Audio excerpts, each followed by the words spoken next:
everyone, my name is Andrew Kim. I am the CEO of Parataxis Korea, and I'm incredibly excited to be here today. Before I get started, I'd like to give a special thanks to the team at Digital Assets and L2IE for hosting such a great event. So, yeah, we have some slides prepared, and we can just hop right in. So, by way of background, Parataxis Korea is the first institutionally backed Bitcoin treasury company in South Korea. We're associated with a digital asset firm called Parataxis based in the U.S. Parataxis is a institutional digital asset manager, started in 2019, multi-strat hedge fund that manages a couple different hedge fund vehicles ranging from directional to market neutral strategies. Our investor base consists of a wide range of institutions from family offices, high net worth individuals to large allocators such as pension funds. So in terms of agenda, I don't know if, let's go. Okay, we're going to talk about the fundamental investment case for Bitcoin, the institutional way for Bitcoin, the South Korean corporate opportunity for Bitcoin, and overview on Parataxis Korea. And in terms of context, I think just a simple way to think about this is, number one, why Bitcoin? Number two, why now? And number three, most importantly, why Korea? So the fundamental investment case for Bitcoin. I think it's important to just take a step back and just really appreciate how far Bitcoin's come. Bitcoin is now the sixth largest single asset in the world. It's among some of the most globally recognized names, such as Gold, Microsoft, Apple, Nvidia, and Amazon. As a currency, Bitcoin is among the world's largest currencies, and it's really shown its success as a monetary network. And so in terms of gold, we're seeing the market share of Bitcoin gain against gold pretty rapidly throughout its history. And in terms of currencies, it's up there with some of the largest countries in the world, including the US, the euro, Japanese yen. And coming from an institutional background myself, I really love this chart. I think this is a good visualization of Bitcoin being too hard to ignore for the largest pools of capital. I think if you look at where the largest pools of capital allocate their allocations, it's among U.S. equities, bonds, real estate, commodities.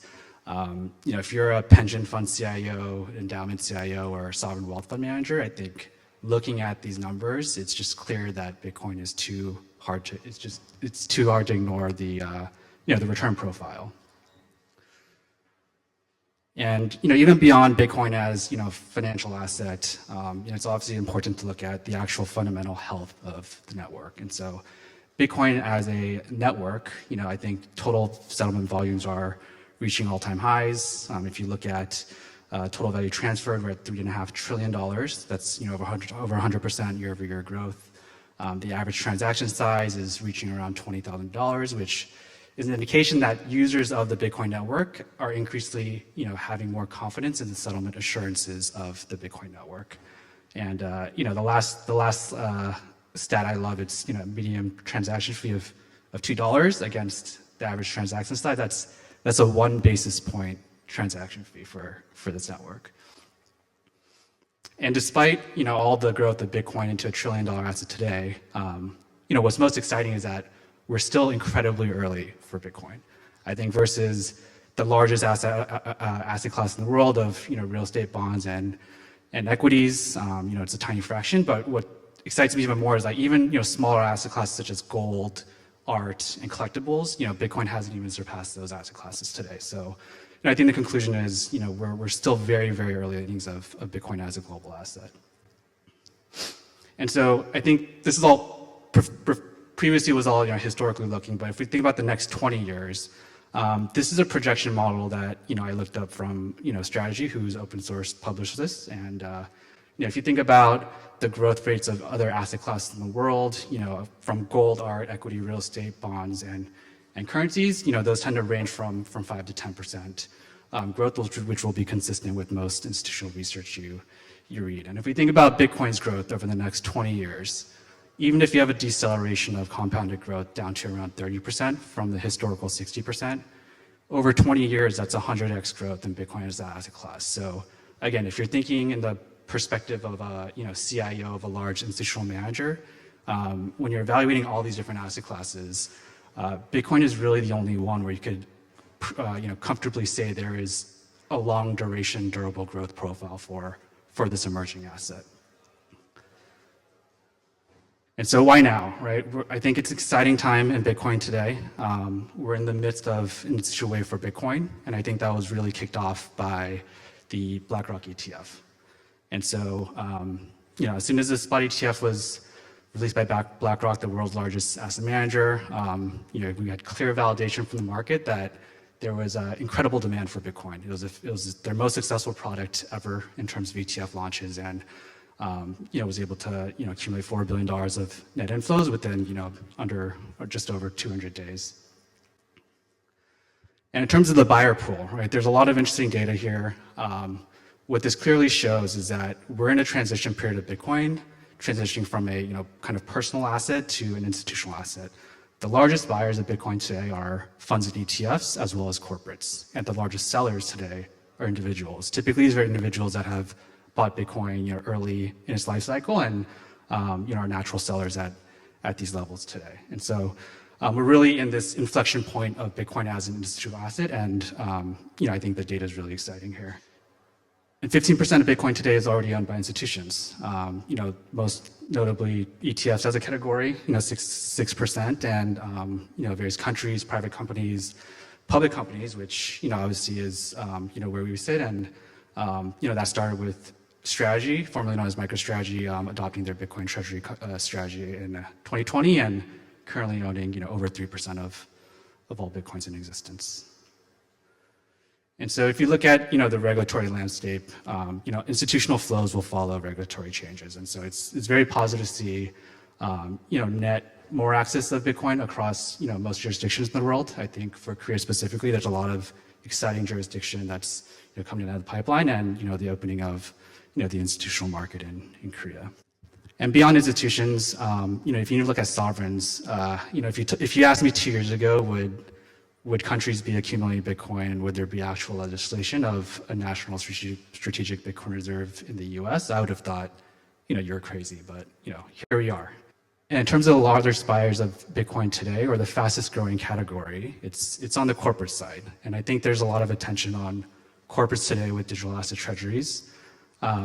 Started with miners, now it's kind of the MicroStrategy-like digital asset treasury model, but this space is moving incredibly fast. I think these stats are probably outdated already, but I think my latest number was around 140 listed companies have adopted a digital asset treasury policy, or a Bitcoin-specific treasury policy. And so this is an exciting time for Bitcoin treasuries. I think if we look at why South Korea specifically, it's no secret that South Korea is pretty much the crypto capital of the world. It's the most active country in crypto, with crypto trading volumes often surpassing domestic equity market volumes, and the Korean won being the second largest trading pair of crypto globally. And then on the macro side, I think we're at a very interesting macro backdrop right now. I think if you look at money supply growth, monetary inflation, private debt to GDP levels, and government debt to GDP levels, these are all favorable conditions for fixed supply asset like Bitcoin. And I think in this last chart here, knowing that the primary store of value asset in Korea is real estate, it's a very interesting time where we're seeing stagnant growth in housing prices. And so I think on a macro level, it's an opportune time where folks will be looking for an alternative store of value among this backdrop. On the supply side, because of regulatory constraints and structural barriers for institutions to access crypto, there's tremendous sideline capital, particularly for institutions. All the trading volume in Korea, all the stats about crypto activity in Korea is retail focused. And so, this is often shown in what's commonly known as the kimchi premium, of the premium of spot Bitcoin within the country, trading between sometimes up to 10% premiums over the rest of the spot market. So again, if you're in the mindset of an institutional allocator, even if you could directly own Bitcoin, it's a very complicated way to put on the exposure when you have such volatility in these premiums. And so I think in terms of Korea, we've covered the demand side, the macro backdrop, as well as the supply side constraints that leave a tremendous amount of institutions sidelined from having exposure to this incredible asset. And so, I'll just give a quick background on Parataxis Korea. On June 20th, we announced a deal to invest around $20 million, 25 billion won, into a company called Bridge Biotherapeutics, which was listed on the Kosdaq market. I think it was a great partnership. I think we were in the market for around 12 months, talking to several dozen management teams, and really found the right partner in a gentleman named James Lee, who was the prior CEO of Bridge Bio. And we successfully closed the deal August 7th. Voted in the new board of directors, and formally rebranded as Parataxis Korea. In terms of Parataxis, I think our experience in Bitcoin ranges from a lot of different, the full spectrum of what I kind of think about Bitcoin in terms of a commodity. So just like any other natural resource, you could think about the commodity in terms of upstream versus downstream. We're operators in the industry, have a Bitcoin mining business, which is very different than trading. It's more akin to data centers and infrastructure. Have a credit lending book for Bitcoin collateralized lending. One of the few lenders in space after the aftermath of FTX and a lot of the lenders as a go-to capital provider for Bitcoin-backed loans. The core of Parataxis' business is a multi-strategy hedge fund, which has pension-backed commingled vehicles, as well as a derivatives business, trading options derivatives, as well as emerging exotics such as hash rate derivatives. So in terms of the treasury model, there's a lot of information out there. I'm sure a lot of folks are familiar with this, but the core metric for Bitcoin treasury companies is Bitcoin per share. And the way to think about Bitcoin per share is it's similar to an earnings per share metric that a traditional management team would deliver to the market.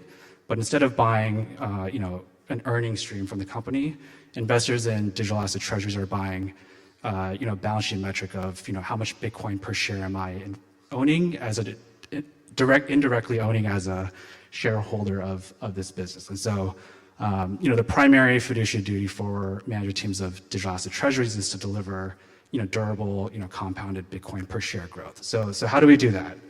I think we could break it down into two categories. There's called the capital markets, capital structure side, as well as the organic side. So on the capital market side, there's a lot of creative financing structures that, I think folks like Michael Saylor have pioneered in terms of issuing equity at a premium to book value, tapping the convertible bond market, thinking about preferred equity. And what's exciting about that is it delivers a return profile that's very tailored to different investors. So someone with a higher vol tolerance, would be okay with, owning equity, but in terms of fixed income managers, they have a specific investment mandate in terms of what they can and cannot invest in. So the opening of Bitcoin exposure, but expressed through different financial securities, expands the market access for Bitcoin among institutional allocators.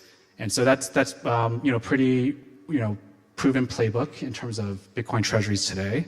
I think where the space is going next is going to be on the organic yield side. As the capital markets become table stakes, management teams are going to differentiate themselves with how much organic yield can you deliver to shareholders and deliver that Bitcoin yield through organic means that's not reliant on capital markets conditions. And so that could be, utilizing the treasury assets that are sitting idle as, collateral for, different trading strategies. These are pretty common in, not just Bitcoin, but other financial markets of, yield strategies based on options and derivatives, as well as other Bitcoin-based businesses such as lending, custody, mining, other natural-based businesses that denominate their revenue in Bitcoin.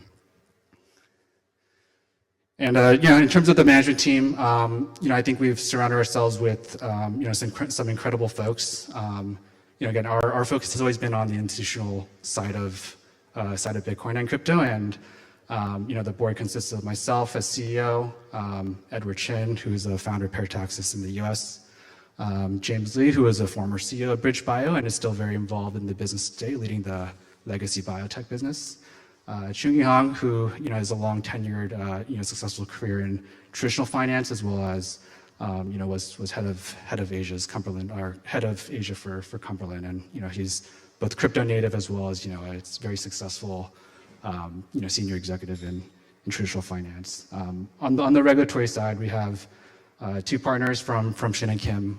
Anthony Choi is a very seasoned cross-border M&A individual, has a extensive amount of board experience, as well as Hyunner Hwang is our statutory auditor, and I think my personal view is he's the best securities lawyer in the country, and he's previously worked at the FSC and is making sure that we're taking a very proactive approach in terms of how we're navigating this market, given that it's very early stages, and we want to be the gold standard and the leading example of how a institutional Bitcoin treasury company should be run in South Korea. So yeah, I think this was pretty quick one, but I think that's an intro on Parataxis Korea. I hope it's been an incredible reception to our entry in the market, and hope you guys have a great rest of the conference.